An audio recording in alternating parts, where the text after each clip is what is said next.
தமிழ் வணக்கம். பாருங்கப்பா, இன்னைக்கு எங்கள் வீட்டில் காலை சாப்பாடு பழங்களாகவே எடுத்துக்கலான்ட்டு ஒரு முடிவு பண்ணியிருக்கோம். வெயில் காலம் வந்துருச்சு இல்லைங்களா? பழங்கள் தான் சாப்பிட்ணும். காலையில் பழங்கள் சாப்பிட்ணும். எந்த நேரமும் சாப்பிட முடியாது. சனி, ஞாயிறு வீட்டில் இருக்கும்போது கண்டிப்பாக சாப்பிட்லாம். இப்போ நம்ம இன்னைக்கு ஞாயிற்றுக்கிழமை காலை சாப்பாடு பழங்கள் சாப்பிட்லான்னு ஒரு முடிவு பண்ணியிருக்கோம்.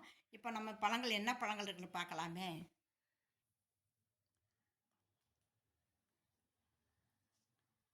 பாருங்க, சப்போட்டா பழம் 2 வச்சுருக்கோம். ட்ராகன் ஃப்ரூட் 1, ஆரஞ்சு 1, மாதுளை 1, ஆப்பிள் 1, வெள்ளரிக்காய் 1, நேந்திரம்பழம் 1, கொய்யாக்காய் 1, கேரட் 1, பப்பாளி 1, முலாம்பழம் 1.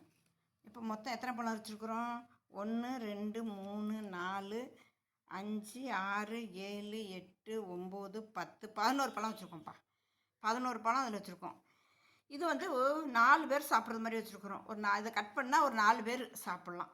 இதை கட் பண்ணி காலை உணவாக இதை 4 பேர் சாப்பிட்லான்னு இப்போ பிளேட்டில் எடுத்து வச்சுருக்கோம்.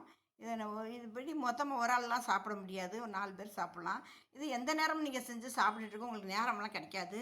ஆனால் ஞாயிற்றுக்கிழமை கண்டிப்பாக இதை காலை சாப்பாட்டுக்கு அதை எடுத்துக்கலாம். அந்த பழங்களை எடுத்துகிட்டு ஒரு டம்ளர் வெந்நீர் சூடாக சாப்பிட்டிங்கன்னா போதும். இந்த பழங்கள் சாப்பிட்டு ஒரு டம்ளர் வெந்நீர் சாப்பிட்டா போதும். குழந்தைங்களும் நம்ம கூட சேர்ந்து சாப்பிடுவாங்க.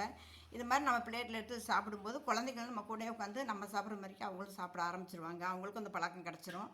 அருமையான பழங்கள் பாருங்கள். இந்த பழங்களை நீங்கள் கண்டிப்பாக இது மாதிரிக்கு இந்த மெத்தேடில் ஒரு நாளைக்கு ஞாயிற்றுக்கிழமை ஒரு நாளைக்கு கண்டிப்பாக நீங்கள் எடுத்துக்கிறீங்க. ரொம்பவே நல்லது. இந்த பழங்கள் சாப்பிட்றதுனால பல நோய்களை தடுக்கும், உடம்புக்கு நன்மை கிடைக்கும். பல பல பிரச்சனைகள் நம்ம தெளிவு கிடைக்கும். இதனால கண்டிப்பாக இதை நீங்கள் சாப்பிட்றீங்க.